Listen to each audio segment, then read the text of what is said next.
Nada de soninho agora, não é isso? Já tem café, viu, gente? Já tem café, já tem café. Nada de ficar com soninho. Os nossos amigos aqui de Franca vão despertar a gente, né? Com a pureza de coração. É isso? Não é? Vão despertar a gente aí, os nossos queridos amigos do NEP. Já nós temos o nosso coffee, né? Daqui a pouquinho. Só esperar dar aquela ajeitadinha aqui assim, né? Não é? Mas, meus amigos, a gente está conversando aqui a todo momento, quanto está sendo bom, né? Esses instantes que nós estamos aqui, não é verdade? Que gostoso, que clima, que energia, que envolvimento. A gente está se sentindo com o nosso coração assim preenchido. Então isso é muito bom. E pelo menos para mim, né? Desde que a gente começou, o evento tem trazido muita emoção, não é verdade? Então a gente está aqui muito feliz. Bom, não vamos nos estender, apenas o nosso querido amigo João pediu para agradecer já aqueles amigos que já fizeram o apadrinhamento e disse que estará aqui conosco ainda até o final do evento. Para quem quiser, depois no COF, procure o João ali para fazer o apadrinhamento da fraternidade, não é mesmo? Agradecer, o Emanuel também pediu para agradecer a todos pelas camisetas e que ele também estará ali com as camisetas. E vamos prosseguir no nosso evento. Então, nós gostaríamos de convidar os nossos amigos do NEP Eurípides Barçanufo, de Franca, para que componham o estudo no início dessa tarde, cujo o tema proposto é a pureza de coração.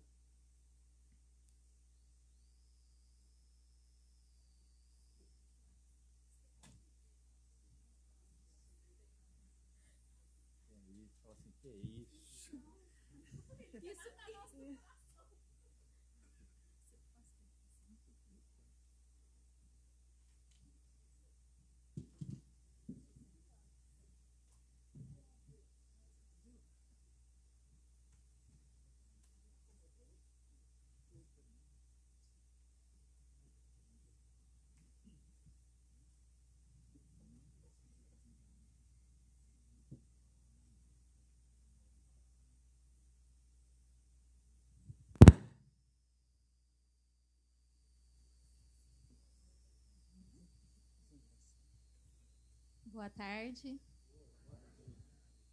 O nosso amigo quase aqui passou um susto em nós. Imagina se ele não participasse. Tinha que estar conosco aqui também. Nós somos do NEP de Franca, o NEP Eurípides Barçanufo. Nós agradecemos muito, com muita alegria, mas muita responsabilidade também, que a gente vem compartilhar um pouquinho do que nós estudamos. Nós vamos nos apresentar primeiro e depois o Emerson vai falar um pouquinho do como nós desenvolvemos o trabalho, como acontece, e vamos entrar no tema que foi proposto. Eu sou Cleonice. Boa tarde a todos, eu sou a Josiane. Boa tarde, eu sou a Cláudia. Boa tarde, eu sou a Diva. Boa tarde, eu sou a Ângela. Boa tarde a todos, meu nome é Emerson. Nós somos da Casa Espírita, Centro Espírita Francisco de Assis de Franca. Temos o nosso coração vinculado a Sacramento, ao Colégio Allan Kardec, ao professor Eurípides. Há mais ou menos 5, 6 anos atrás, ouvimos da equipe espiritual do nobre professor uma recomendação que precisaríamos voltar a ouvir Jesus e começamos a estudar as obras. Foi quando conhecemos a divulgação do NEP, e eu gostaria, antes da gente começar, agradecer profundamente, de todo o meu coração, de toda a minha alma, o NEP Paulo de Tarso, na pessoa do Arthur, que nos recebeu, que nos orientou, que tem nos inspirado E desse dia em diante a gente convocou os amigos aqui para que a gente montasse. E nós começamos em janeiro de 2018 e fazemos os estudos das cartas do apóstolo Paulo, e aonde a gente tem aprendido a ouvir o mestre com toda a sua grandeza, com toda a sua ternura, com toda a sua misericórdia, e tem transformado as nossas vidas, né?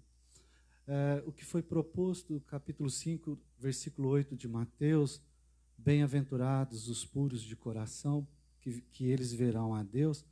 Nós nos atentamos pela tradução do Haroldo, que bem-aventurados os limpos de coração, que eles verão a Deus. E aí partimos desse princípio de limpos, e que vem do verbo limpar, lavar e purificar. E aí a gente foi mergulhando nessa proposta de como que faríamos essa interpretação a partir do momento da limpeza de nossos corações, de purificar através do trabalho, da renovação e do bem. E aí, um dos pilares que nós buscamos organizar o estudo da tarde de hoje foi do livro Vinha de Luz, lição 149, Escamas, e dali que a gente começou a buscar outras obras, que os companheiros aqui também, as companheiras vão falar, mas a gente gostaria só de lembrar uma fala de um amigo espiritual, quando nós iniciamos o estudo do NEP. Na primeira reunião, quando a gente fez a primeira reunião mesmo, um amigo espiritual nos disse que o apóstolo cegara os olhos, mas fizera luz na alma. E esse foi uma das mensagens mais sublimes que encantou os nossos corações, porque também temos buscado fazer luz aos nossos corações para que consigamos deslumbrar tudo isso. Mas na lição do Vinha de Luz, eu vou ler duas frases aqui que diz assim, ó: Ananias, é o comentário do Emmanuel, né, quando fala que caiu escamas dos olhos do Saulo. Ananias só cura os olhos do apóstolo Paulo. Paulo entra no caminho do sacrifício para extrair as demais escamas. Quanto lutou e sofreu Paulo a fim de purificar os pés, as mãos, a mente e o coração? E aí foi aonde a gente fez esse caminho. O quanto nós precisaríamos sacrificar, lutar intensamente para purificar, para limpar, né, todos esses membros sagrados que estão à disposição do Espírito, para que a gente compreendesse a grandeza dessa proposta, dessa purificação. E ele, numa outra fala, né, do benfeitor Emmanuel, nessa mesma lição, ele fala assim que muitos de nós permanecemos sobre o venenoso revestimento da preguiça, do egoísmo, do orgulho, da idolatria e da insensatez. Essas são as escamas que a gente foi conversando, foi essas as limpezas que precisaríamos fazer, ou que estamos fazendo, para que fizesse essa purificação dos nossos corações. Lutar com todas as forças, com todas as nossas perseveranças, em limpar essas imperfeições que têm paralisado todos nós. E nós conversamos também o quanto que o apóstolo, nessa passagem propriamente dita, nessa experiência, a gente conversou o quanto ele fez a mudança dos hábitos. Ele tinha alguns hábitos que, dentro dessa proposta materialista, enfim, e ele muda a rota para uma proposta de hábitos espirituais. E nessa luta, nessa proposta de renovação de hábitos espirituais, a gente percebe o trabalho incessante dessa limpeza gradativa, mas com muita perseverança.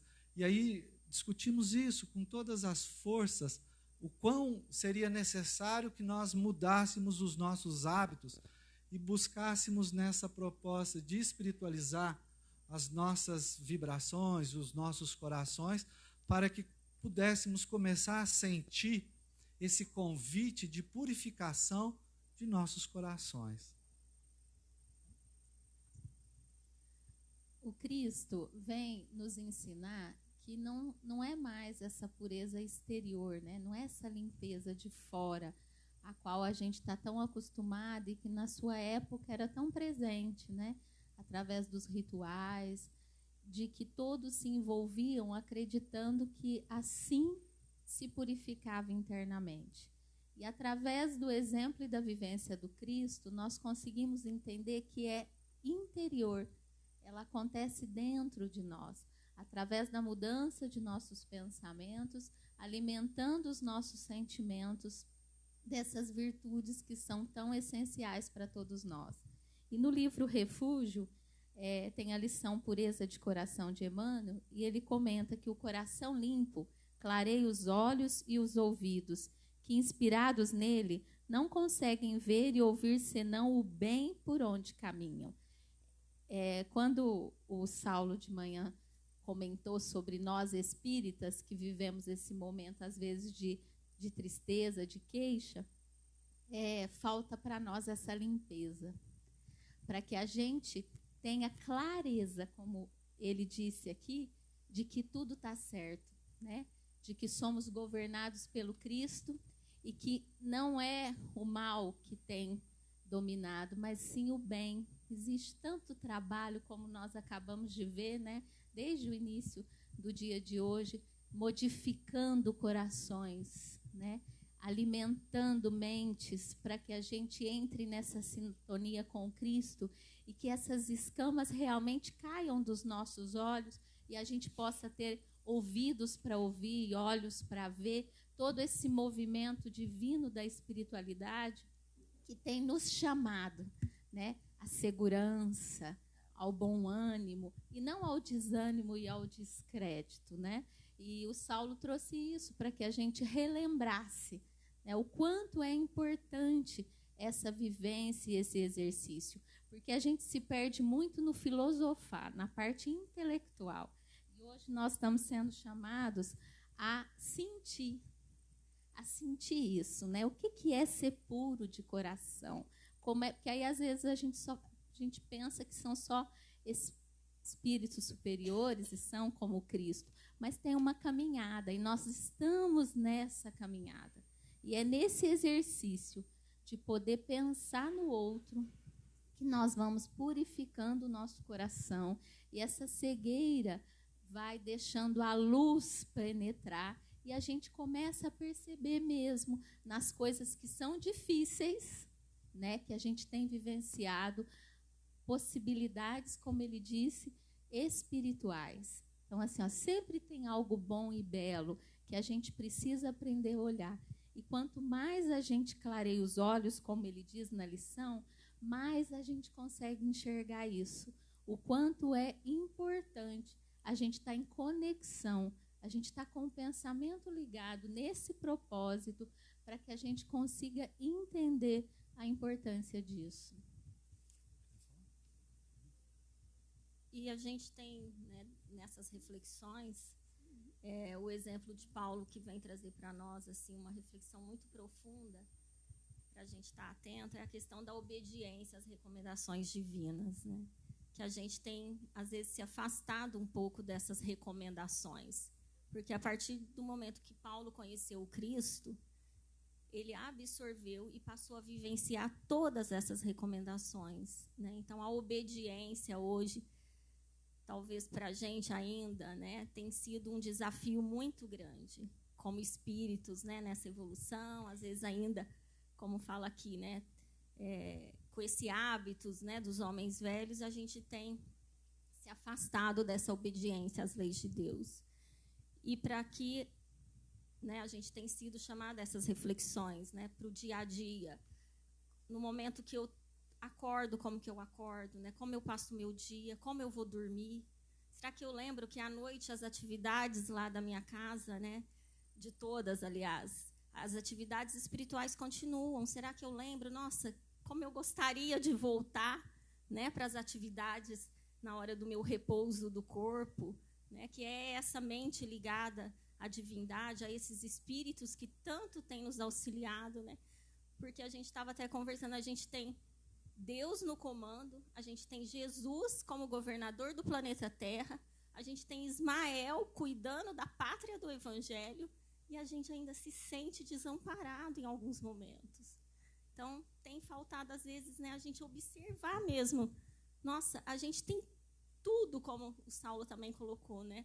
A pedra já foi tirada do nosso caminho, mas eu, às vezes, sem ter esses olhos para ver ainda, eu não consigo ver todos, né, os benefícios que hoje nós temos para caminhar e chegar, né, à vivência de todos esses ensinamentos. Um dos textos que a gente também apoiou para estar aqui nessa tarde foi do Evangelho segundo o Espiritismo, capítulo 17, quando ele fala de sede perfeitos, e tem um questionamento, mas em que consiste essa perfeição? Aí Jesus disse: amai os vossos inimigos, fazei o bem aos que vos têm ódio e orai pelos que vos perseguem e caluniam.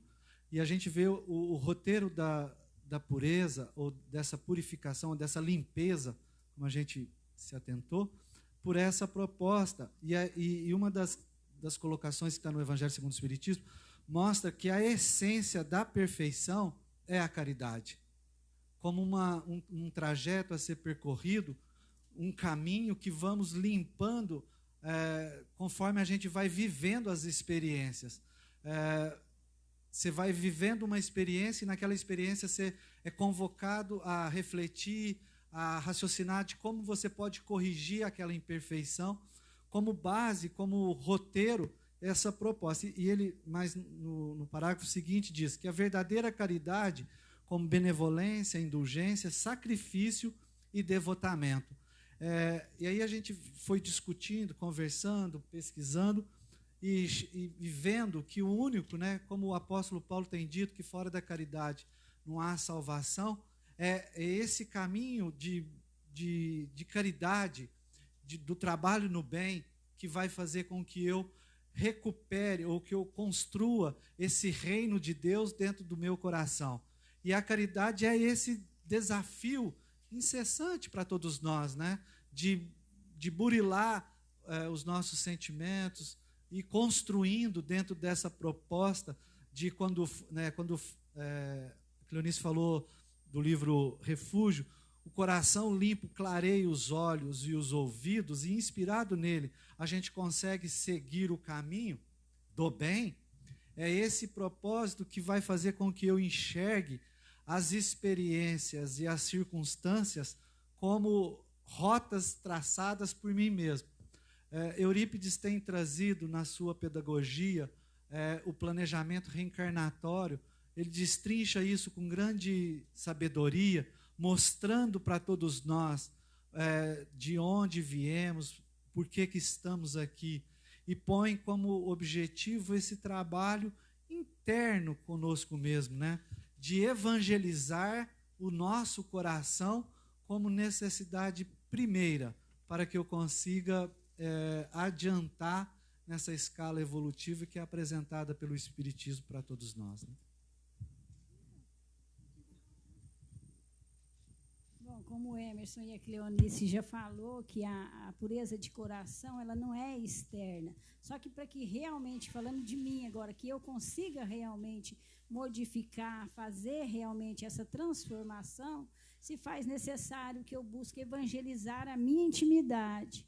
Porque só através da evangelização íntima é que vai movimentar em mim sentimentos que vai realmente, os desafios, o dia a dia, o cotidiano, é que vai movimentar em mim sentimentos que vai transformar em ações, que vai realmente fazer modificações. Eu vou passar a compreender melhor, eu vou passar a ter mais paciência, a ter mais atitude e desenvolver realmente o trabalho no bem, porque só através da verdadeira caridade e da simplicidade, da humildade, é que a gente realmente busca realmente essa pureza de coração. É buscando nessa evangelização íntima a transformação de todos os meus atos, meus pensamentos e meus sentimentos, e movimentando em mim algo de bom, algo de belo, algo que realmente eu possa ofertar ao outro através dessa transformação, vem realmente traduzir através da simplicidade e da caridade o amai-vos uns aos outros.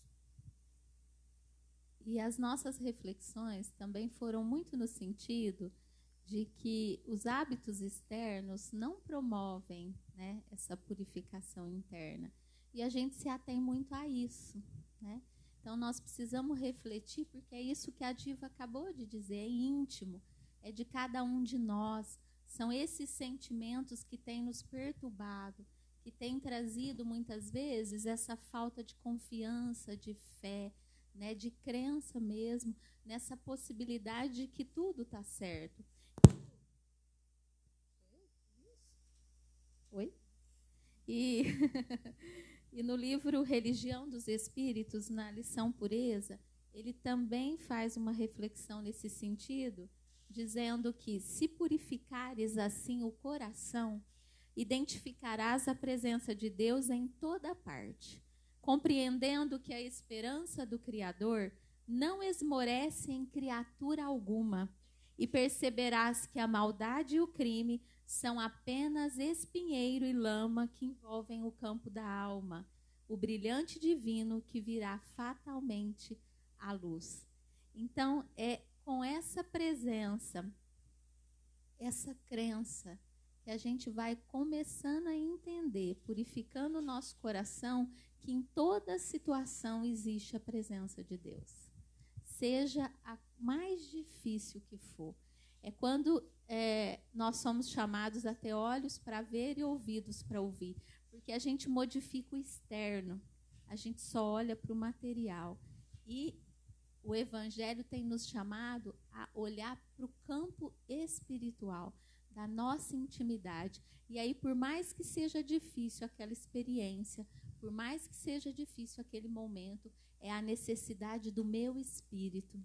Eu preciso me purificar, e limpando e retirando essas escamas que têm obstruído a nossa visão de ver o quanto aquele momento é importante na nossa caminhada evolutiva.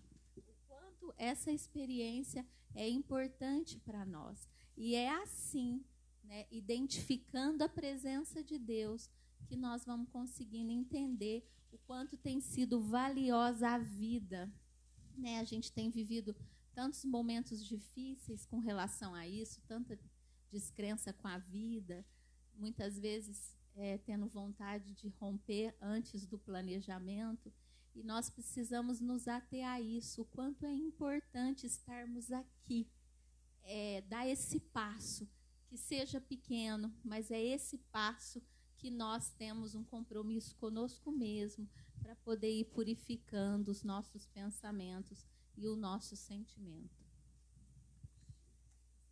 Tem uma outra frase, né, de Tito que fala assim, ó, mas nada é puro para os contaminados e infiéis. Então, se nós estamos contaminados com a chaga da humanidade, que é o orgulho e o egoísmo, nós também temos em nossas mãos o mais potente antibiótico, que é o Evangelho de Jesus.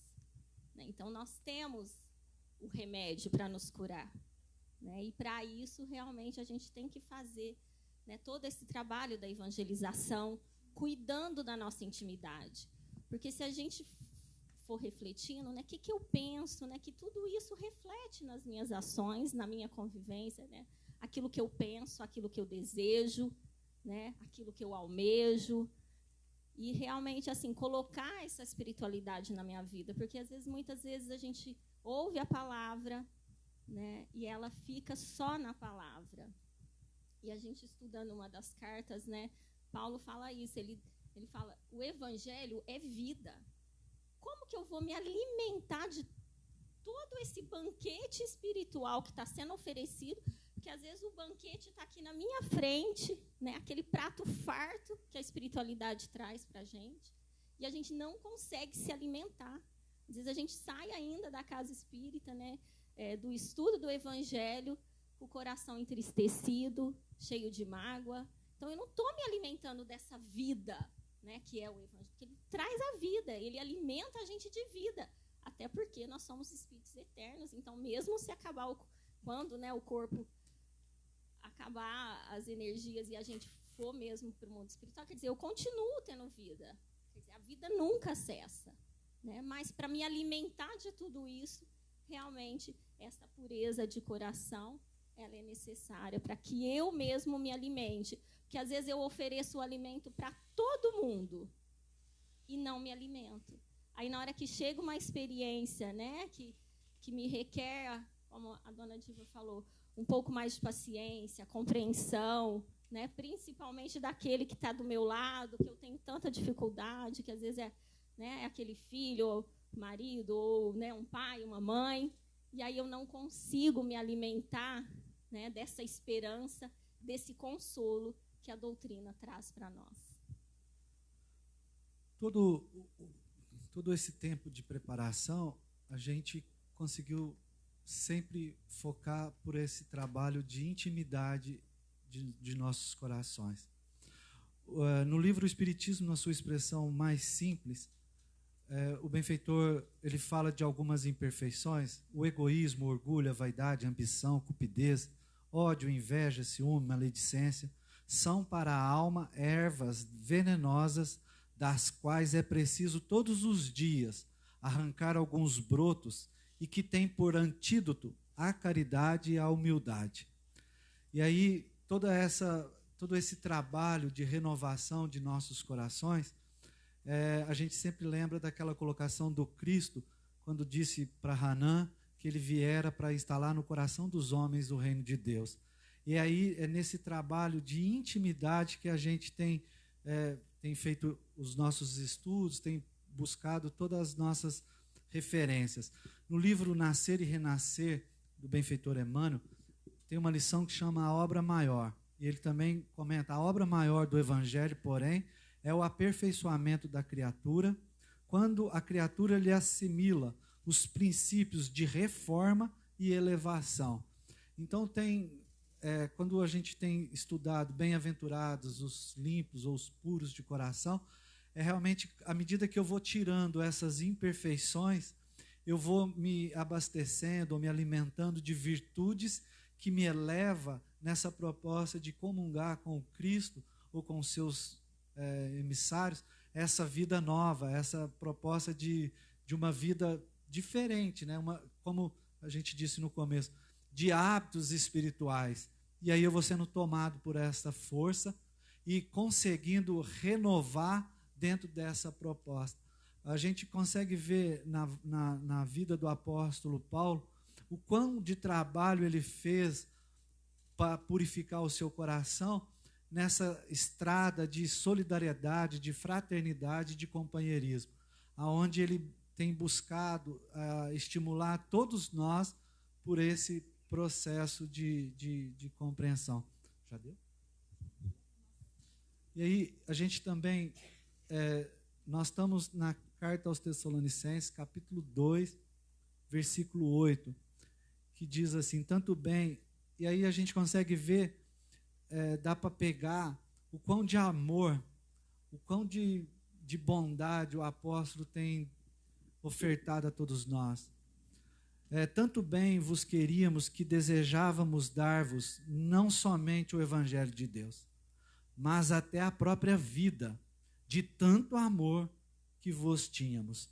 E aqui dá para a gente perceber o quão somos amados por esse Espírito que comprometera-se com o Cristo, de resgatar todos nós nessa proposta de elevarmos, que ele faz uma distinção interessante entre a intelectualidade e o sentimento. Aqui nesse trecho dá para ver o quão de sentimento ele coloca, convocando os nossos corações a perceber que o caminho é: amai vós uns aos outros como eu vos amo, nessa excelência do Cristo que ele tem feito e tem sugestionado para todos nós, né? E quando estudávamos esse trecho da carta, nós nos apoiamos num texto do Emmanuel, que chama Amai-vos, que ele comenta a primeira carta do apóstolo João, que diz assim: não amemos de palavra, nem de língua, mas por obras e em verdade. E aí, ele comentando isso, eu vou falar duas frases aqui que mexeu com todos nós. O universo é o nosso domicílio. A humanidade é a nossa família. Aproximemo-nos dos piores para ajudar. Aproximemo-nos dos melhores para aprender. É nesse intuito que a gente está aqui nessa última frase.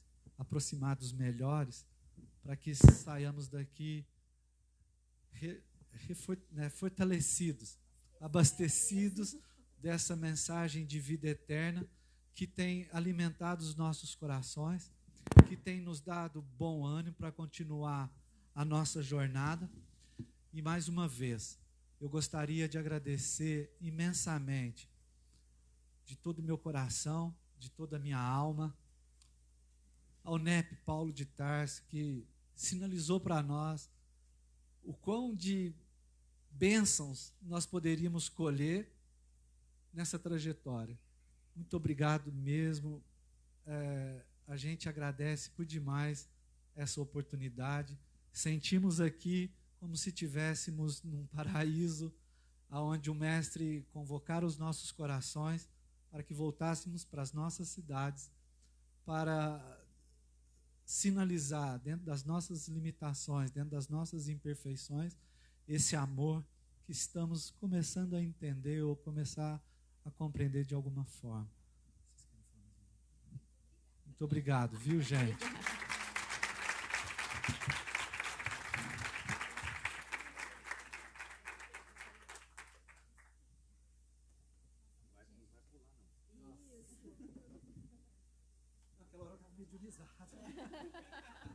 Tá bom, viu?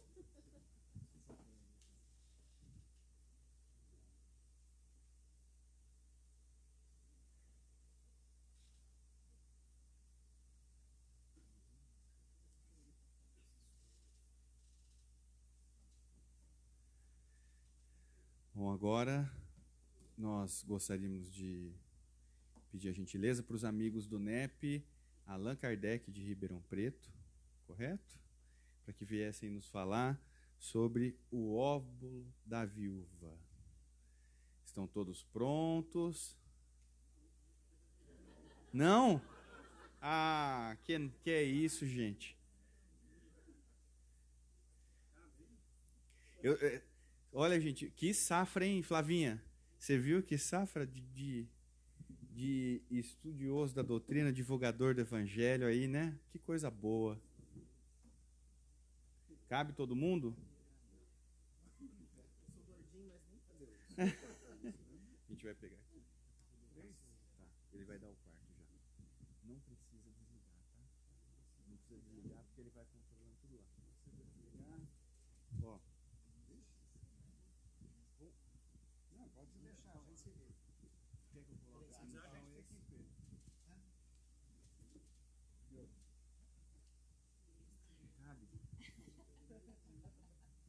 Cabe todo mundo. Sim? Sim? Bom, gente, boa tarde. Tudo bem? Somos do Allan Kardec, lá de Ribeirão Preto. A gente vai falar um pouco aqui sobre a metodologia que a gente estuda. Mas antes, lá a gente coloca muito que a gente procura ir além da palavra, né, que mata, buscar o Espírito que vivifica. E a gente procura sempre falar sobre o Evangelho com o coração, né? É o que a gente pensa. Porque o Evangelho, como o Mestre nos ensinou, né, o reino de Deus não virá de maneira externa, virá assim dentro de cada um de nós. E é assim que a gente procura. E para isso a gente precisa começar a vivenciar, né? Então eu ia querer propor da gente começar a vivenciar o Evangelho aqui. Todo mundo se levantar, por favor. Vamos lá? E todo mundo se abraçar, desejando a paz de Cristo para todos nós aí. Vamos? Paz aí. Paz aí.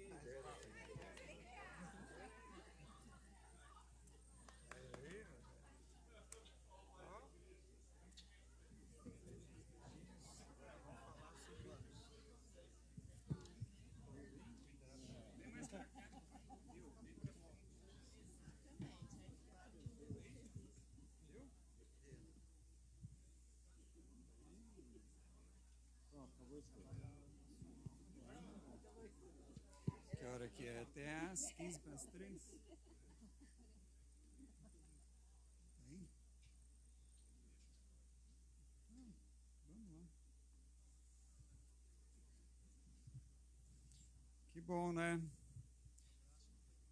Abraço não quer demais, aquece o coração, a alma. Temos alguns integrantes que estão escondidinhos lá, não quiseram vir, estão tímidos, tá? Mayra, né? Já vamos denunciar. Viviane e o Álvaro, mais conhecido como Júnior. Tá lá. Bom, eu sou o Paulo. Mioto, Zé Mioto. Rodrigo. Rafael. Pedro. Gislaine. Rose.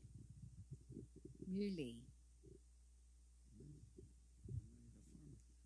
Bom, pessoal, é uma alegria, uma gratidão imensurável essa oportunidade onde somos abençoados pelo Evangelho de Jesus, nessa oportunidade de compartilharmos o recebimento dessas sementes e também o lançar desses ensinamentos do Cristo. O nosso núcleo de estudos ele tem uma história recente também. Nós iniciamos em março de 2018 e a história foi interessante porque tudo começa através de uma palestra do Arthur chamada Dever, que nos toca profundamente. A gente descobre o NEP, Paulo de Tarso, e a gente, com o movimento da nossa casa, da nossa Sociedade Espírita Allan Kardec, junto com o Paulo, que é o responsável pela parte doutrinária, a gente consegue trazer o Arthur para fazer uma palestra muito interessante e a gente pede orientação, assim como os amigos de Franca, né, nos contou. Ele dá todo o suporte e também nos fala que tem um amigo voltando de São Carlos que participava no NEP, Paulo do Tarso, que é o nosso amigo Rafael. Então, nós tínhamos um anseio muito grande, a gente até conversava agora há pouco da necessidade de compartilharmos, porque, como alguns amigos aqui hoje colocaram, existia um anseio, né, de como estudar, como fazer. E principalmente porque, quando o Rafael nos trouxe que iríamos estudar palavras e versículos, talvez por 3, 4, 5 semanas, nós assustamos. Mas não é possível. E aí a gente chegou num consenso de falarmos que vamos estudar com o coração. E aí nós percebemos que estudando com o coração, atuando com o sentimento, você vai muito mais de 2, 3 semanas. Porque não existe pressa, existe o amor envolvido. E essa oportunidade foi que fez com que o nosso grupo tenha crescido, passa, como todos, né, por momentos de dificuldades no sentido de ausência, mas a gente é uma família, em torno aí de 16 membros, e estamos extremamente felizes pela oportunidade dessa tarde.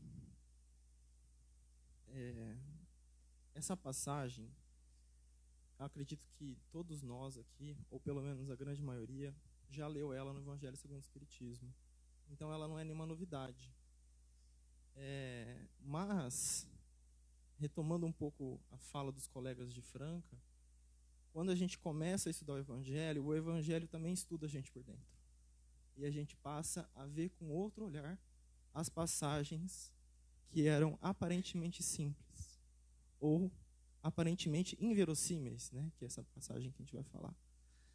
Então, a gente tem um enorme desafio, né, de falar de algo que é aparentemente simples, que é a passagem do Albu da Viúva, mas que, no seu sentido vertical do sentimento do amor, ela é gigantesca e não caberia aqui em poucos minutos. Então, peço já desculpas. Então, a gente vai dar os nossos pequenos óbulos para a gente tentar fazer o melhor possível aqui. E então, antes da gente começar propriamente dito, ficou combinado o nosso grupo que eu falaria alguns aspectos do contexto, né? Isso já está vinculado também com aquele quem, como, onde e tal, de uma maneira mais implícita, mas para a gente poder entrar um pouco mais no sentido espiritual, por assim dizer.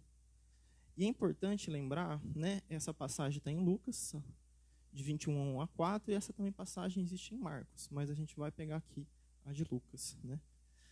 Bom, interessante, né, que Jesus estava diante do templo com os discípulos. E muito daquilo que o Saulo também falou, ele era não apenas um mestre, ele era o mestre. Então, ele aproveitou de uma situação que era aparentemente corriqueira para ensinar e instruir com amor, né?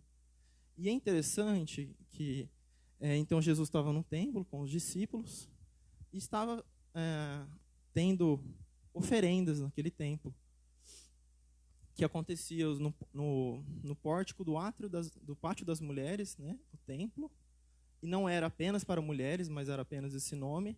Existiam 13 gasofiláceos, que cada um continha uma letra do alfabeto hebraico diferentes, e eram destinados para determinados recursos. Então, recurso social, recurso do templo, e os sacerdotes eram responsáveis por essa distribuição. E lembrando que existe um grande contraste, porque Jesus já havia tido aquela passagem da expulsão dos vendilhões do templo, posteriormente a passagem da parábola da figueira. Então, todo aquele contraste, né, daquilo que a gente estava falando, aquilo que é exterior, aquilo que é superficial, com aquilo que é interno. Então, esse é o contexto, né? Então, para a gente entender um pouco melhor, os ricos que faziam suas oferendas, os poderosos da época, eles iam vestidos a caráter, tinham um ritual, e eles eram obrigados a falar quanto que eles iam doar. E isso por si só já era algo de... É como se fosse assim, um Instagram da época, né? Divulgar, eu estou aqui doando 3 milhões para o centro tal, olha como eu sou caridoso, né? Ou então, para ter prestígio, poder, enfim. Então, esse é o contexto. Então, imagina só, e as pessoas, e era necessário falar em voz alta. Então, você imagina o constrangimento de quem não podia doar determinada quantia. E acreditava-se, né, que essa quantia era um sacrifício, uma oferenda ao sumo sacerdote, né, que seria o sacerdote maior, que seria o Deus, o Pai, né? Então, eu estaria agradando a Deus dessa forma. Então, é nesse contexto que se dá a passagem. E como divino pedagogo, né, não é por menos que no Evangelho as palavras significam muito, eu vou falar só de uma partezinha, que é o primeiro versículo, né, no 12:1, a primeira parte, levantando os olhos. E o que é curioso, que é como se Jesus estivesse mostrando, né, da onde que vem a pureza do coração dele, como ser de espírito crístico. E ele iria observar toda aquela cena com os olhos de um espírito que já vivia o amor na sua forma mais plena. Então, é nesse olhar que a gente tem que ver. Porque só ele conseguiu ver ali uma pobre viúva que doava os 2 ómulos, né? Que na tradução do Haroldo, que a gente usou, seriam equivalentes a 1/4 de centavo, ou seja, praticamente uma quantia irrisória. E a gente sabe do decorrer da passagem que o ato dela foi o mais valioso de todos. Então, esse é o contexto aqui. Para a gente ter o todo, né, vamos fazer a leitura aí de Lucas 21:1-4. Levantando os olhos, viu os ricos colocando as suas ofertas no gasofilácio. Viu também uma viúva pobre colocando ali 2 leptos e disse: verdadeiramente vos digo que esta viúva pobre colocou mais do que todos, pois todos eles colocaram do que lhes estava sobrando nas coisas de ofertas. Ela, porém, das coisas que lhe faltam, colocou tudo quanto tinha para o seu sustento. Que é a tradução do Haroldo.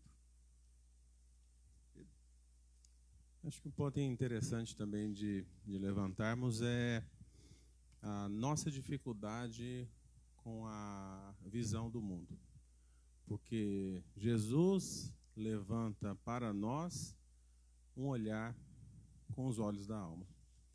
Olhos esses que dificilmente encontramos, olhos esses que dificilmente sentimos. Como os amigos disseram, é preciso ter olhos de ver, ouvidos de ouvir, mas também coração de sentir.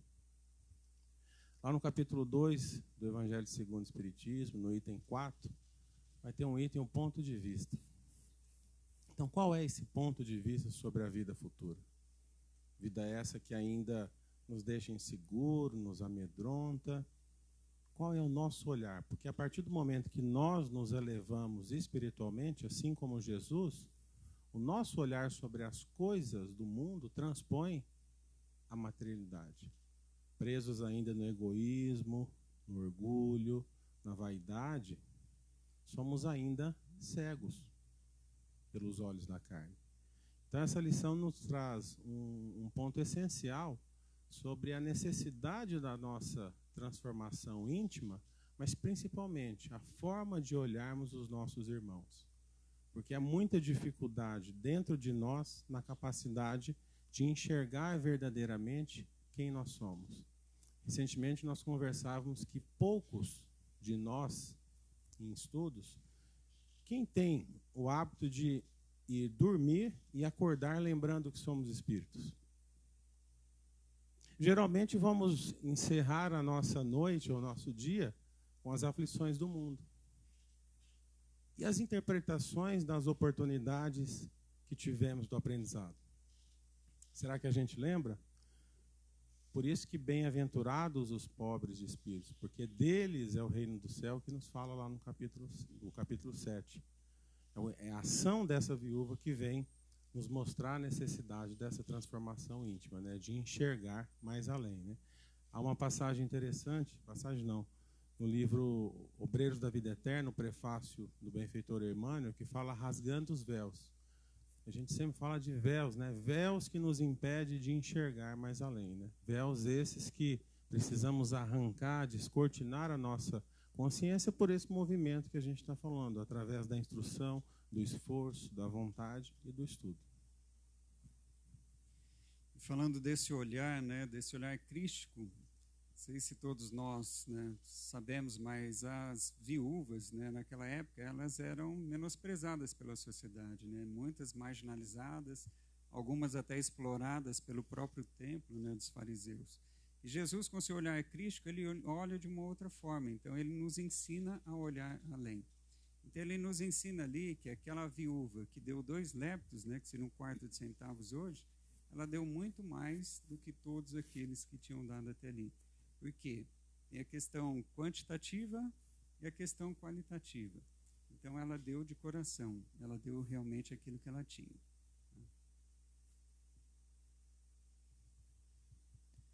E um outro ponto também muito interessante é que isso mostra para a gente ter novamente esse olhar, e muitas vezes a gente não se acha capaz de fazer algo. A gente olha sempre a grama do vizinho ou a terra, né, da parábola do semeador do vizinho. Não, aquela terra lá já dá tantos frutos. A minha é um cantinho ali que precisa arar bastante.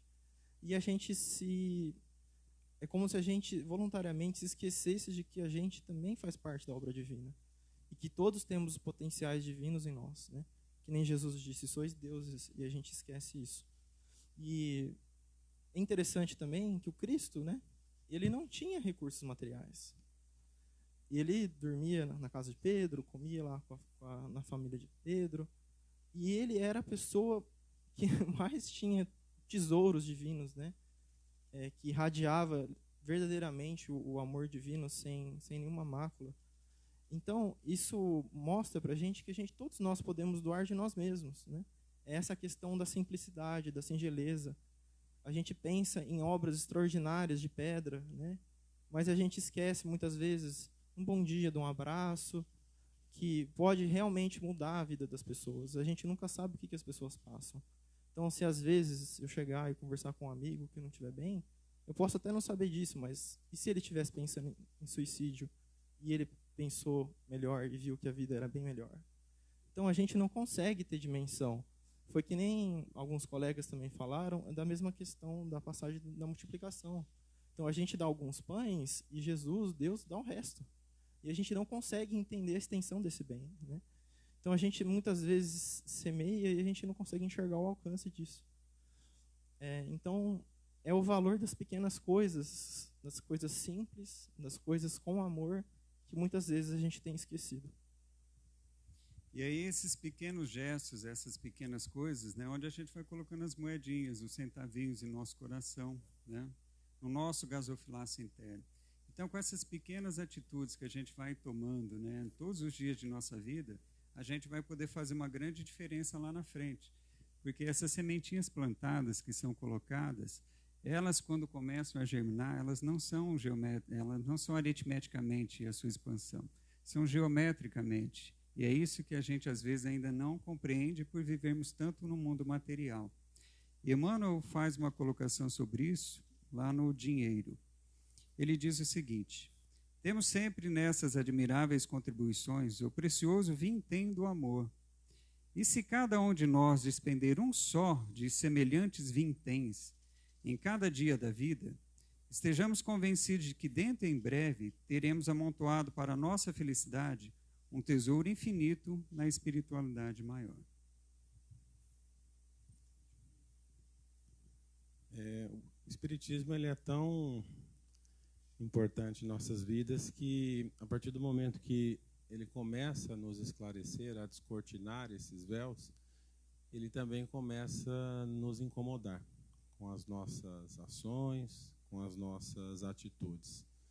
De manhã, na hora do coffee, fui ali no Jardim do Evangelho, a primeira mensagem que eu peguei: auxílio do benfeitor Emmanuel. Auxílio é a caridade em ação. E quando a gente lê essa passagem, medita, porque os esclarecimentos eles se tornam essenciais para nós a partir desse nosso esforço. Porque muitas vezes nós fazemos uma leitura e essas leituras, no início dessa nossa progressão espiritual, são interpretações que a gente chama de rasteira.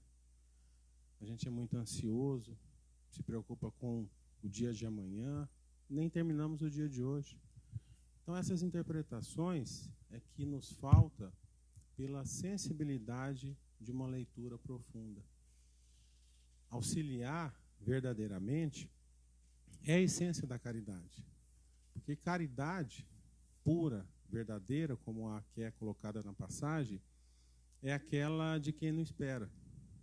Porque verdadeiramente, quando a gente faz uma caridade de coração, a gente nem sabe o que a gente fez. Eu gosto muito de uma fala de Simão Pedro de Lima, que ele fala sobre caridade e humildade, né? Que é igual à respiração, por exemplo. Alguém daqui contou quantas vezes respirou nos últimos 30 segundos? São os humildes. Às vezes as pessoas chegam para a gente: obrigado por você ter nos ajudado. Quando vem esse sentimento: mas o que eu fiz? Isso é caridade, isso é verdade. Às vezes a gente não auxilia nem os nossos familiares.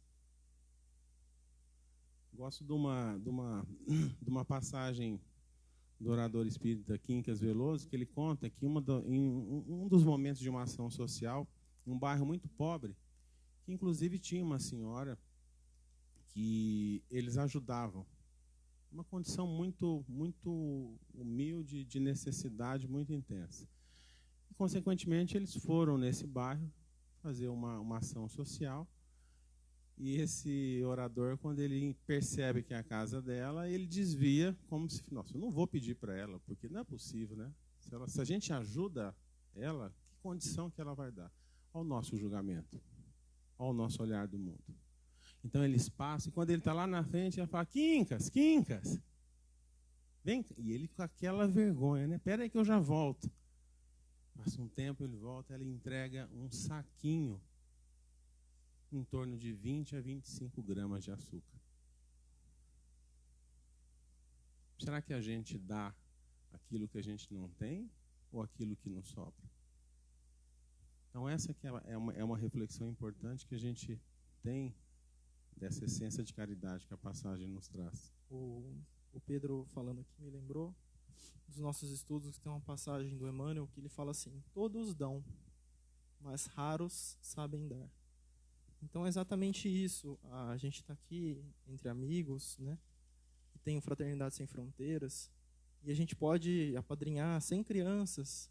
Podemos participar todos os dias, todas as semanas, aonde nós trabalhamos, seja no centro espírita ou, enfim, independentemente do local onde a gente vai exercer essas ações que a gente faz e que são importantes. Mas a gente pode chegar do outro lado, no plano espiritual, com as mãos vazias. Porque a gente não aprendeu com a viúva de que é importante a gente doar de nosso coração. da nossa essência. Será que quando a gente está doando a sopa, a gente está fazendo aquilo de uma forma mecânica, porque eu estou esperando a hora passar para chegar em casa e eu vou comer tal comida que eu gosto? Ou eu realmente estou colocando tudo aquilo que eu tenho naquela sopa, junto com o amor, junto com as boas vibrações, e realmente ganhando com aquilo, né?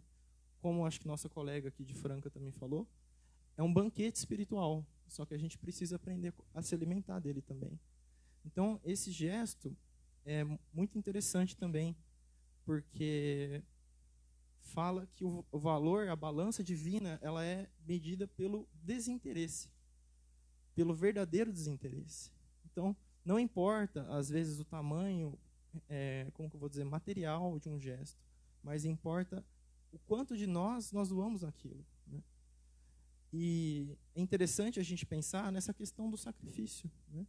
Que a lei divina, que a lei de amor, é a lei da doação. Então, o sol que brilha, que dá vida, que ilumina, ele se consome para poder doar a luz dele. O fruto, a árvore não vai comer o próprio fruto, ela vai doar o fruto. O rio não vai ficar com ele vai correr. Então, tudo na vida é doação, tudo na vida é fluxo. Então, e é interessante que Jesus, né, nessa posição de bom pastor, obviamente percebeu isso e quis ensinar que não adianta, às vezes, caridade, caridade, caridade, e a gente esquecer de como fazer a caridade. Que é, talvez, para nós, espíritos em evolução, um dos aspectos mais importantes. Que é o que aconteceu no livro Voltei, do irmão Jacó, que era um trabalhador espírita muito ativo, e chegando no plano espiritual, percebeu que ele não tinha a luz que ele acreditava que ele tinha. Então a gente tem que se fazer essa pergunta: será que quando eu dou um prato de sopa eu realmente estou doando aquilo? Ou eu só estou ali de uma forma mecânica? Tem também uma mensagem do Bezerra de Menezes, no livro Cura, que ele diz assim: vale muito mais um prato de sopa com amor, em nome do mestre, do que centenas de palavras vazias, realmente vazias de sentido, e não lembro agora o texto, mas esse é o sentido. Ou seja, para aquilo realmente ser valoroso para a gente precisa estar vivendo, a gente precisa se entregar no que faz. Essa palavra caridade, né, convida a gente a várias reflexões que a mente da gente não para, né? Estava aqui pensando, né? Você abre a porta, eu abro a porta do guarda-roupa, eu tenho 10 camisas. É fácil eu tirar 2 e ir lá entregar. E agora, se eu tiver 2 camisas, eu vou ter a capacidade de tirar uma camisa, ir lá e doar para uma pessoa que eu não conheço, sendo que no momento eu esqueço, mesmo eu estando com os meus familiares, e como espírita, tendo a compreensão de que eu sou um espírito imortal e um princípio inteligente, que ele também é meu irmão, como meu pai e minha mãe são meus irmãos também. Então eu me pergunto, o que me falta para impulsionar esse ato de caridade? Será o orgulho? Será o egoísmo? Né? E como um princípio inteligente, eu entendo também, e através das leituras, né, desde eras remotas, do mineral até o hominal, a gente traz resíduos que nos convidam a exteriorizar esse amor como princípio inteligente, né? E eu entendo que através do burilamento, da humildade, com calma, né? Porque como diz Emmanuel, né? É o homem que passa pelo tempo, né? E não o tempo pelo homem, né? Então, eu acredito que a serenidade, ela vem com o compromisso firmado com o amor através da caridade. Mesmo que ainda de forma incompreensiva, por eu ser criatura, ignorante ainda, e estar num mundo de provas e expiações, né? Então eu entendo que a verdade, ela acaba sendo muito relativa ao desenvolvimento moral e intelectual de cada um. Por isso que eu prefiro sempre falar de mim, né? Para não correr o risco de cair em julgamento. Então, obrigado. Vou tentar encadear uns raciocínios aqui, peço aos amigos e irmãos aqui que de repente me auxiliem, né? Assim, da beleza de tudo que a gente viu até agora, né, e com certeza ainda vai ver até o final da tarde, né? Os amigos começaram falando dos bem-aventurados, pacíficos e pacificadores. Por que eu estou querendo encadear esse raciocínio? Porque a mensagem ela é clara, ela é simples, mas ela é forte e acredito que muito difícil, né? Bem-aventurados os pacíficos e pacificadores, né? Sejamos pacíficos, evitemos o confronto desnecessário. Sejamos pacificadores, vamos acolhamos os necessitados, os irmãos que precisam e até os que não precisam, né? Depois ouvimos aqui a parábola do semeador, que a gente vai encontrar campos diversos, né? Mas continuemos semeando. Talvez a semente que caiu aqui nas pedras não vai frutificar, mas em algum momento essa semente que a gente lançar, ela vai surtir algum efeito, ela vai florescer em algum coração, né? Depois ouvimos aqui da cananeia, né, que num primeiro momento ela talvez tenha ouvido uma frase de Jesus e que talvez por uma condição, à época dela, né, se ela não tivesse a fé que tinha, ela já teria desistido. Mas não, ela insistiu, né? Então, não desistir no primeiro tropeço, persistir e tua fé será recompensada, né? Depois ouvimos em seguida, né, bem-aventurados os limpos de coração. Poxa vida, né? Simplicidade de coração, pureza de coração, acho que é a essência, né, que todo espírito vai buscar, não é isso? E aí agora a gente falando do óbolo da viúva, o Paulo falou não quantidade, mas sim qualidade, né? Eu interpretaria da seguinte forma, de você dar o seu melhor, de você dar sem olhar a quem, né? De sinceridade no ato, né? Sinceridade no ato. E aí, assim, eu finalizaria o meu raciocínio aqui, peço que alguém ajude também. E qual seria a plenitude do Espírito, né? Não só entender o Evangelho, mas principalmente, como acho que o Pedro já comentou também, não só entender, mas principalmente vivenciar o Evangelho. E aí que entra Paulo, né, na sua carta, primeira carta aos Coríntios, capítulo 13, versículo 3. Ainda que distribuísse todos os meus bens aos famintos, ainda que entregasse meu corpo às chamas, se não tivesse caridade, isso não me adiantaria. E aí a gente vem Kardec e nos fala que fora da caridade não há salvação. Que ela seja feita, né, de coração, que é o mais importante. E aí lá no Livro dos Espíritos, na questão 893, o mérito das virtudes. Disse o seguinte: a sublimidade da virtude, porém, está no sacrifício do interesse pessoal pelo bem do próximo, sem pensamento oculto. A mais meritória é a que assenta na mais desinteressada caridade. Como fazemos a caridade? Será que é de coração? E como diz o Adeilson Salles, né, temos que ter olhos de ver, ouvidos de ouvir e um coração de sentir. Como é que está o nosso coração quando pensamos em fazer algum tipo de doação, né, do nosso tempo, da nossa questão material, em relação ao irmão que mais necessita?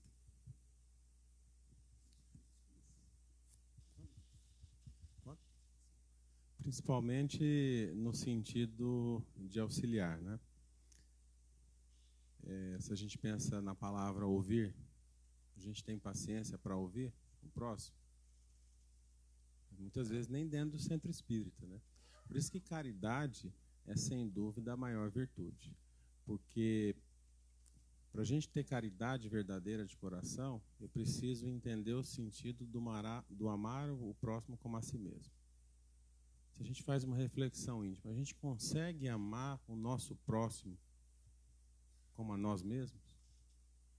Porque o sentido da palavra amor demanda muita abnegação e muita entrega. Entre elas, nos livrarmos do egoísmo, da vaidade, do orgulho, mas principalmente, acho que um dos nossos maiores desafios, o perdão. A gente consegue perdoar verdadeiramente?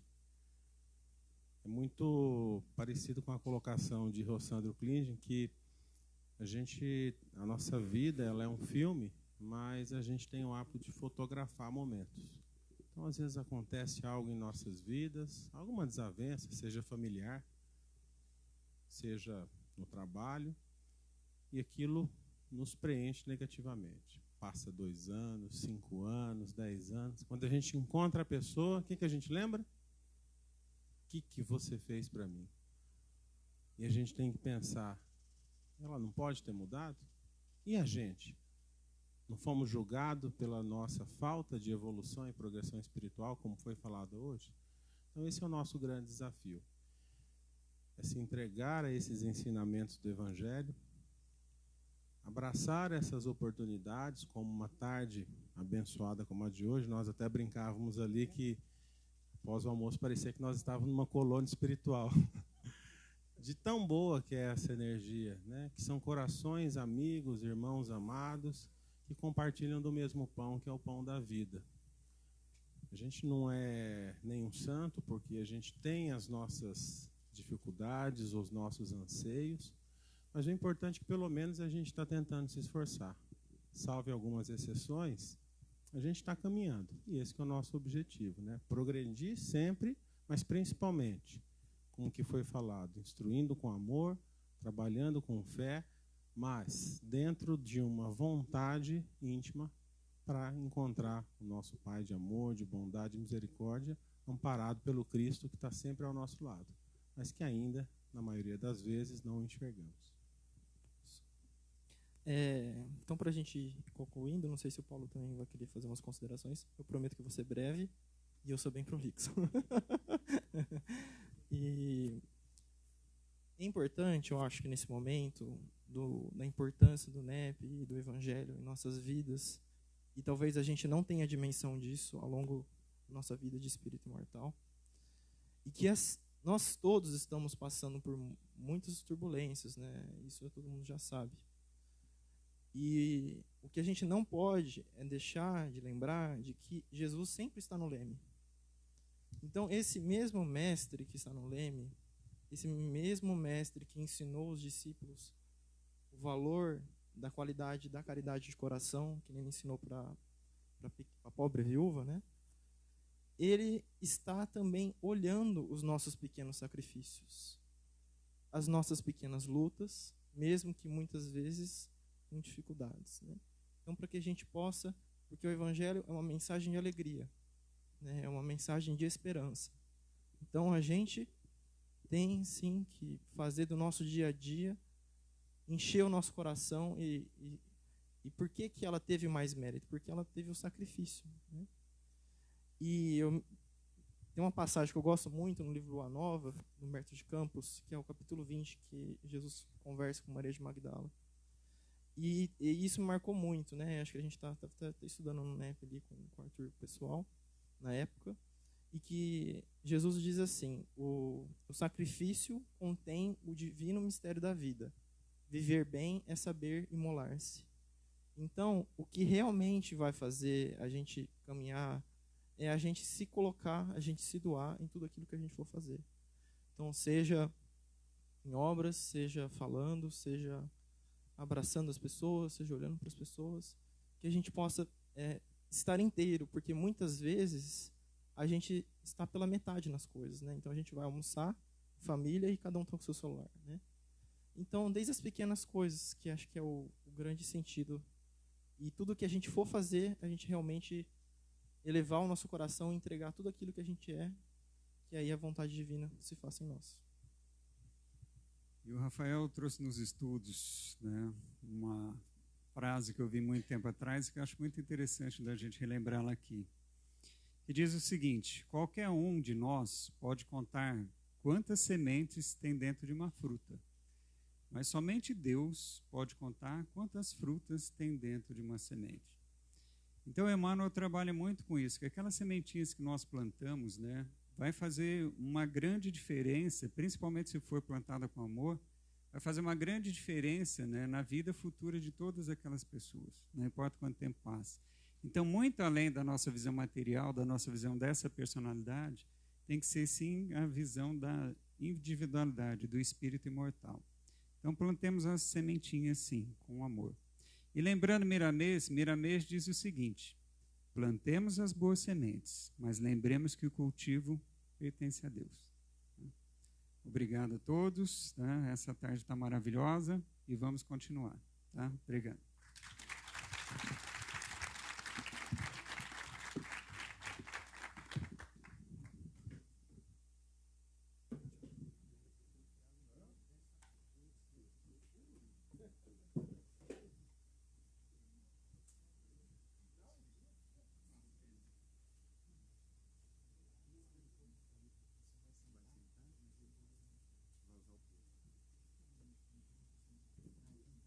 Não vai usar o culto? Você vai usar data show? Não?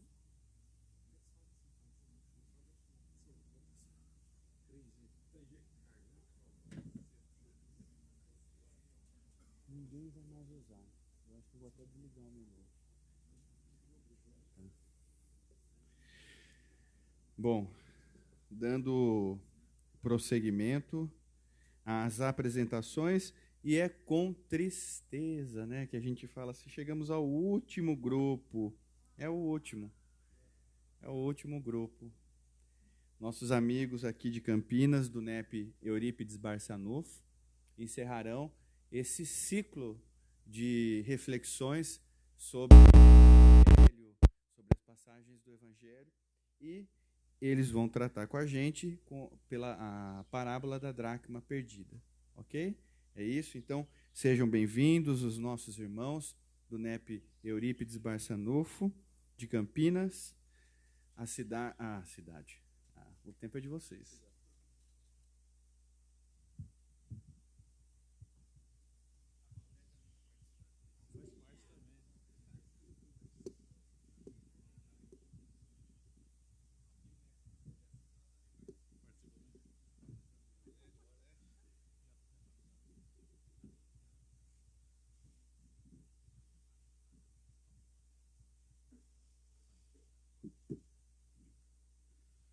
Muito boa tarde a todos. Que Jesus possa estar sempre em nossos corações. Acho que todos vocês já sabem da alegria inenarrável que é estar aqui nesse dia de hoje, em estar junto com esse grupo maravilhoso, estudando, compartilhando tantas informações e tantas bênçãos. O NEP Eurípides Barçanufo de Campinas começou as suas tarefas por volta de novembro do ano de 2016. Nós contamos também com um apoio carinhoso do Arthur, que nos deu alguns documentos, algumas informações. Nós começamos a trabalhar isso tudo e conseguimos completar o nosso grupo. A gente tem também a presença da Val, que é do NEP Gesiel, que faz parte também do NEP Eurípides Barçanufo em Campinas. E o NEP Eurípides Barçanufo recebe o nome do professor Eurípides pelas relações de carinho que nós temos com o Centro Espírita Allan Kardec, no núcleo Eurípides Barçanufo. Nós temos vários trabalhadores que são desse núcleo e trabalhadores de outras casas. Eu vou passar rapidamente para cada um, para poder falar o nome, se apresentar rapidamente, e a gente começa a dar a exposição. Bom, eu não estou aqui de abelhuda, como ele disse. É que Jesus achou que um NEP só não era suficiente para transformar esse espírito aqui. Então, no começo do ano, ele me fez conhecer essa turma maravilhosa aqui. Então, a partir do começo desse ano, né, eu comecei a participar também. Eles estavam pertinho, um horário que dava certo, então vamos que vamos. Boa tarde, pessoal. Sou o Lucas. É com muita alegria que a gente está aqui agora para fazer esse estudo com vocês. Eu sou a Camille. O João comentou que a gente tem companheiros de várias casas junto com a gente ali, não tem só trabalhadores do SEAC, lá de Campinas. E, como os outros já falaram, para nós é uma alegria muito grande estar aqui nesse dia de hoje. A Camila é a agenda, tá, gente? Boa tarde, gente. Eu sou a Silvia. É uma alegria muito grande estar aqui com vocês nessa tarde. Boa tarde, pessoal. Meu nome é Marcelo. É um prazer imenso estar aqui, que a gente possa compartilhar com vocês um pouquinho dos nossos estudos. Boa tarde. Que a paz de Jesus esteja conosco, e está mesmo, né? Meu nome é Clóvis, eu sou do Grupo Espírita Casa do Caminho. que é muito conhecido como Meimei. Eu fui cobrada aqui para dizer que eu faço parte do grupo do NEP Francisco de Assis também. Viu? De vez em quando eu venho aqui.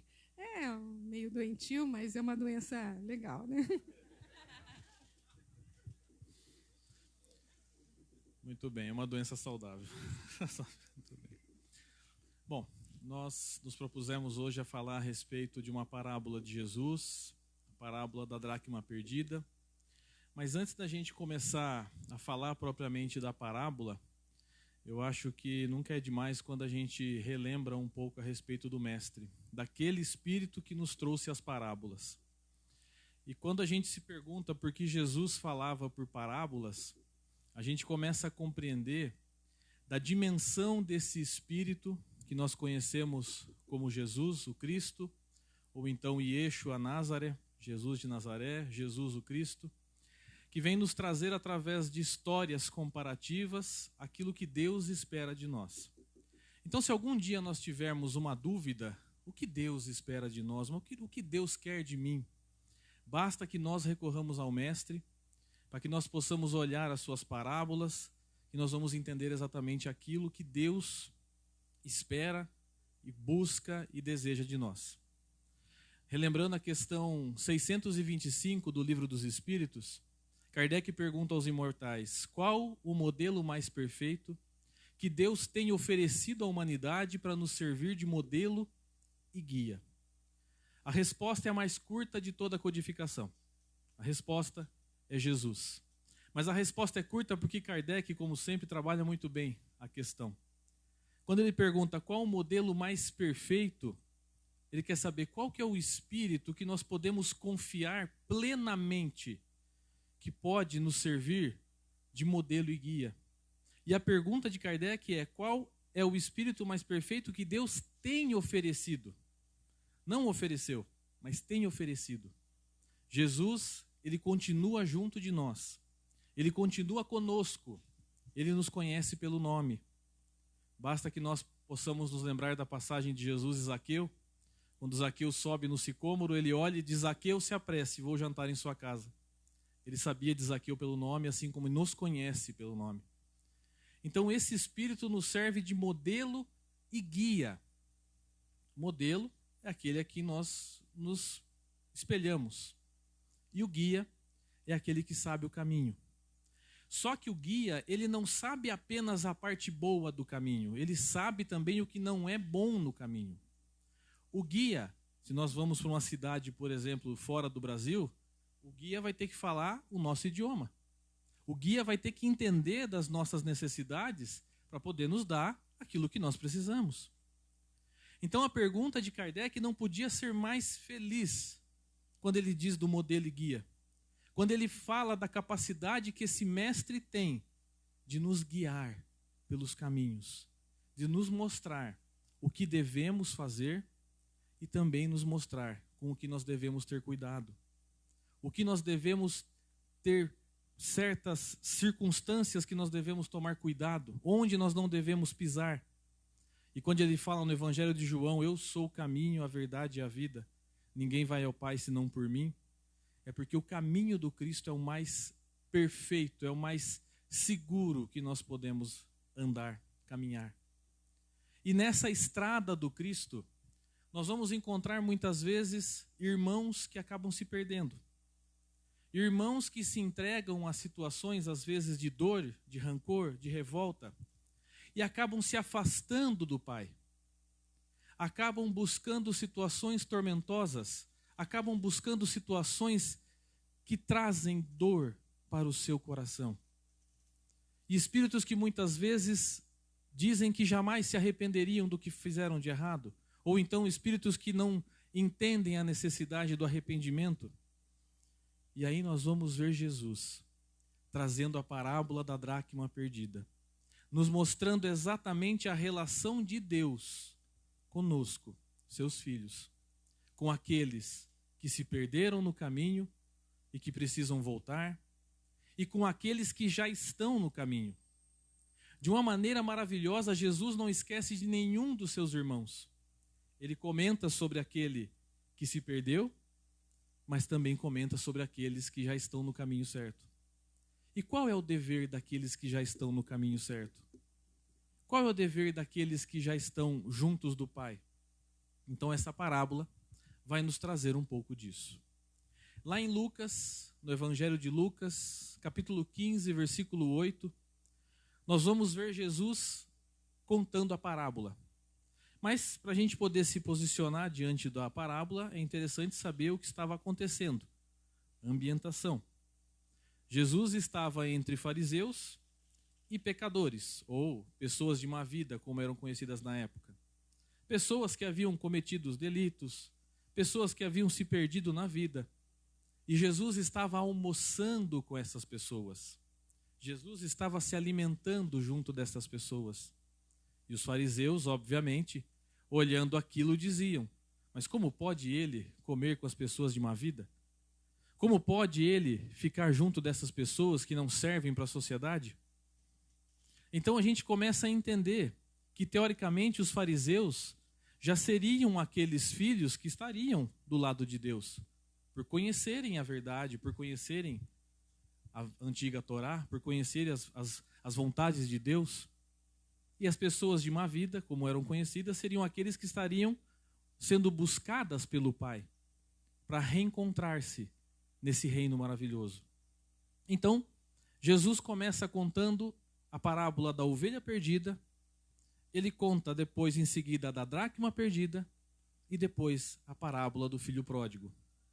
As três nos fazem compreender da mesma maneira este sentimento de amor de Deus, nosso Pai, por nós, seus filhos. E nós escolhemos a parábola da dracma perdida porque geralmente ela é a menos explorada, é menos utilizada geralmente no meio, então nós acabamos selecionando ela mesmo. E diz o seguinte, Jesus diz: qual mulher que tendo 10 dracmas, se perder uma dracma, não acende a candeia e varre a casa e busca com diligência até a achar? E a achando, convoca as amigas e vizinhas dizendo: alegrai-vos comigo, porque já achei a dracma que se perdera. Assim vos digo que a alegria dos anjos de Deus por um pecador que se arrepende. O que era uma dracma? É uma das moedas que teve o maior tempo de circulação na história. Ela já existia na época de Jesus, era uma moeda grega, e ela saiu de circulação em 2002 na Grécia, quando o euro entrou. Então é uma das moedas que teve o maior tempo de circulação da história da humanidade. A dracma valia, na época de Jesus, 1 dia de trabalho.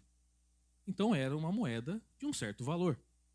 Havia um valor importante daquela moeda. E a parábola nos fala de uma mulher que havia perdido 1 dracma. Ela tinha outras 9. Ela já tinha outras 9 consigo e perdera 1. Mas mesmo que ela já tivesse 9 dracmas, ela ainda acende a candeia, varre a casa, busca com diligência aquela dracma que havia se perdido. E então, quando ela encontra, ela festeja. Quando nós falamos da dracma, Jesus utilizava de elementos da época para que as pessoas pudessem compreender o tamanho da informação que ele queria trazer. Obviamente, a dracma tinha um valor monetário, tinha um valor financeiro. Então, Jesus utiliza deste objeto, da dracma em si, para mostrar a questão do valor que se tem. Então, nessa parábola, a mulher representa Deus. E as dracmas vão acabar representando, de certa forma, os seus filhos. Então, mesmo tendo 9 dracmas consigo, guardadinhas, ela se preocupou em buscar aquela uma que havia se perdido. Assim funciona a misericórdia divina para conosco. Deus jamais vai se esquecer de nenhum de seus filhos. Ele aguarda pacientemente que aquele filho se arrependa, olhe para si. E como vai dizer na parábola do filho pródigo, quando o filho pródigo vê que ele chegou ao fundo do poço, na parábola diz: caindo então em si, ele lembrou de que os seus trabalhadores de seu pai tinham comida e ele não tinha. Esse caindo então em si é o mesmo caindo em si que Paulo teve ao recobrar a visão e ver que o homem que ele iria assassinar, Ananias, estava cuidando dele. Este caindo em si, quando ele caiu de sua montaria e só divisou a figura do Cristo perguntando: Paulo, por que me persegues? Este caindo em si. Esta é a busca de Deus pelaquela ovelha desgarrada. Por aquele filho que se perdera, mas Deus não olha o que nós temos de sombra. Deus olha o que nós temos de capacidades. Deus olha para a nossa luz. Jesus está nos mostrando naquele momento que o grande desafio que nós temos é divisar as nossas sombras. É encontrar o que nós temos dentro de nós que necessita de arrependimento. Mas não é aquele arrependimento de falar: ai meu Deus, né, agora eu vou ser punido. Não existe punição. Deus não pune. O arrependimento é aquela ideia do: poxa vida, o que eu posso mudar? O que dá para fazer diferente? O que dá para eu fazer de uma forma que me traga mais resultados positivos? Como que eu faço para apostar no que eu tenho de luz?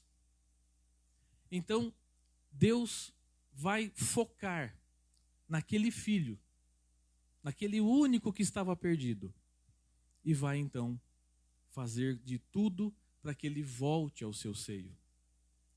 Mas aí tem a parte segunda da parábola, que diz que quando a mulher acha a dracma perdida, ela convoca as amigas e as vizinhas dizendo: alegrai-vos comigo, porque achei a dracma perdida.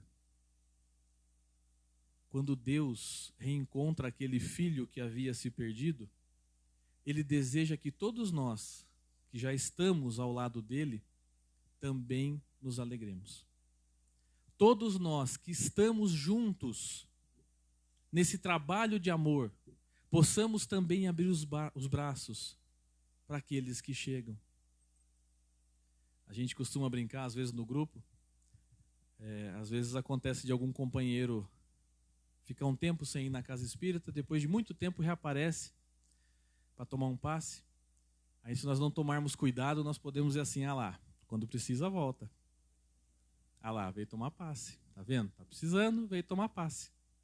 Aí nós não estamos sendo as 9 dracmas que ficaram com a mulher.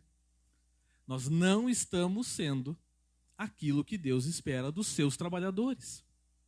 Porque se nós já somos trabalhadores do Cristo, em nome de Deus, se nós já temos esse conhecimento, essa compreensão, então é necessário que nós estendamos a nossa compreensão para todos os outros também. Para aqueles que cometem enganos, para aqueles que se enganam.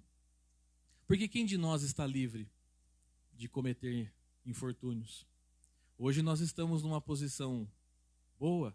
Se nós não tomarmos cuidado com as dificuldades que às vezes nós temos, nós podemos nos perder também.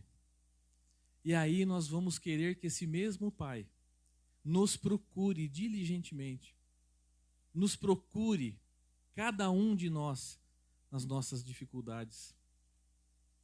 Quando a gente fala também dessa parábola, nós podemos olhar de uma outra forma. Como nós havíamos comentado, de que Deus busca o que nós temos de luz dentro de nós, nós podemos procurar dentro de nós essas dracmas, como sendo as nossas virtudes. Se nós procurarmos diligentemente dentro de nós, com calma, com carinho conosco, porque nós também temos que ter carinho conosco, nós também temos que nos perdoar. Quando nós olhamos para nós com calma e buscamos as nossas virtudes, nós acendemos a candeia. E olha que interessante, a candeia, ela é um tipo de objeto onde você coloca um querosene, tem um pavio e você acende, ele gasta o combustível. Então, quando você coloca um combustível para buscar dentro de si as melhores virtudes, a gente vai encontrar. Nem que seja necessário revirar todos os móveis, nem que seja necessário varrer a casa inteira. E quando a gente encontrar o que nós temos de melhor dentro de nós, nós vamos nos alegrar e vamos comemorar. Olha, de uma forma interessante, a gente vai lembrar de uma questão do Livro dos Espíritos, a questão 1007, onde Kardec pergunta para os espíritos: existem aqueles espíritos que nunca se arrependem? E aí Kardec diz, os espíritos respondem, pode ser aqueles que tenham arrependimento tardio. Mas dizer que nunca vão se arrepender e nem se melhorar é negar a lei do progresso. É dizer que um menino nunca chegará a ser um homem. Ou seja, todo crescimento que nós realizamos dentro de nós faz parte de uma lei, que é a lei do progresso. Todos nós, quando caímos em si, quando encontramos dentro de nós as nossas melhores virtudes, quando encontramos dentro de nós o que há luz, mas que nós também possamos conhecer as trevas, porque quando nós nos conhecemos, nós sabemos exatamente o tamanho que temos. Nós buscamos aquilo que foi comentado pelos outros companheiros da humildade. Porque o humilde é aquele que sabe que precisa receber, mas que também pode dar. Ele conhece aquilo que ele pode dar, mas ele entende que ele também precisa receber. O próprio Cristo, cansado da cruz, com o rosto todo machucado, cheio de suor, permitiu que mulheres enxugassem o seu suor. Quando ele cai com a cruz, ele permite que um jovem sirineu o ajude a carregar a cruz. Ele, o governador celeste do planeta, o espírito de maior envergadura moral que pisou nesse planeta, pediu ajuda. Esse espírito nos mostra a importância de nos conhecermos, de sermos os puros de coração, os limpos de coração, para podermos, se quando necessário, voltar ao caminho de Deus, voltar ao caminho correto, o arrependimento, que nós possamos nos arrepender, mas de uma forma produtiva. A dracma perdida, essa parábola tão pequena e tão simples, mostra o valor que cada um dos filhos tem para esse Criador, para esse Pai. E nenhum dos seus filhos, como já foi dito, ficará para trás. No item 7 desse capítulo 15 de Lucas, a gente vai ver Jesus dizendo que há mais alegria no céu por um pecador que se arrepende do que por 99 justos que já se arrependeram. Porque aquele que é justo, que já se arrependeu, que compreendeu, já entendeu o caminho. A busca é por aquele que precisa do caminho, que precisa encontrar o amor, que precisa encontrar as respostas. Então essa parábola ela vem cheio no nosso coração para nos trazer tanta paz, para entender que Deus, Ele não nos olha como filhos que devem ser punidos ou castigados, não. Mas como filhos importantes, como filhos que têm capacidade de ser melhor daquilo que é. Como filhos que podem dar muito mais. Os frutos podem ser muito mais abundantes. Então Deus, o nosso Pai, Ele vai sempre olhar para aquilo que há de melhor dentro de nós. Gostaria de saber se alguém do grupo queria fazer alguma contribuição. Tranquilo? É uma parábola curta. Esse é o conteúdo que nós tínhamos planejado. A gente agradece imensamente a oportunidade de termos compartilhado um pouco do nosso estudo com vocês. E quando forem para Campinas, visitem-nos. Muito obrigado.